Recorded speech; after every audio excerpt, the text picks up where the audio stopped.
Қайырлы күн, кітап сүйер қауым. 2025 жылы «Бір ел, бір кітап» республикалық акциясында қазақ әдебиетінде өзіндік қолтаңба қалдырған екі біртуар қаламгердің шығармалары бүкіл ел болып оқылатын болды. Олар қазақ әдебиетінің көрнекті өкілі Тәкен Әлімқұлов пен Жұмекен Нәжмеденов. Бұл есімдер қазақ мәдениеті мен әдебиетінің тарихында мәңгілік сақталмақ. Мектеп кітапханасы жыл кітабын насихаттау мақсатында арнайы көрме ұйымдастырып, жыл кітабын бірге оқу мектеп басшысының қолдауымен арнайы жоспар бекітті.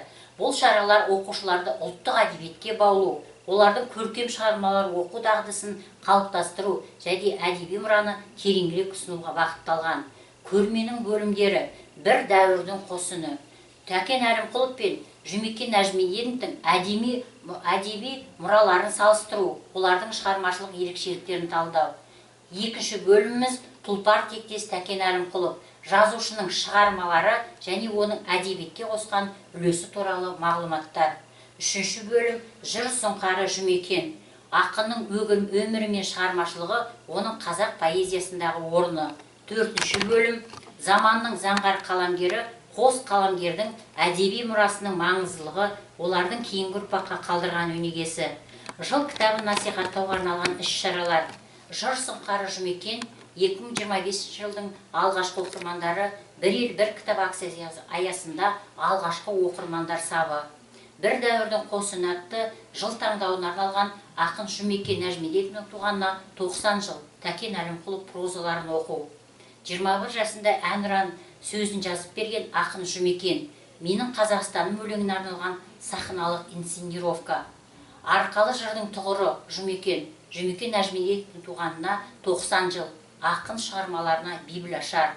Абайдың заңды жалғасы ақын Жұмекен Нәжмеденов, есте жазу, республикалық газет-журналдарға жариялау.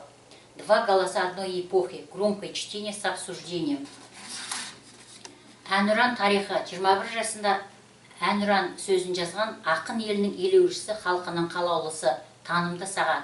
Бір дәуірдің қосыны, два голоса одной эпохи, демалыс бағындағы адамдардан сұрақ-жауап сағаты, бейне баян түсіру, әлеуметтік желіге жүктеу. Жыл кітабы Тәкен Әлімқұловтың көкпар әңгімесіне аудио кітап тыңдау. Жұмекен Нәжмеден әжеме өлеңіне инсценировка, мылқау пьеса.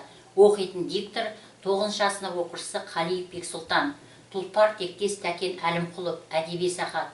Бұл іс-шаралар оқушылардың әдебиетке деген қызығушылығын арттырып, нағыз әдебиеттің екі алыбы Тәкен Әлімқұлов пен Жұмекен Нәжмеденовтің шығармаларын тереңірек танып білуге ықпал етеді.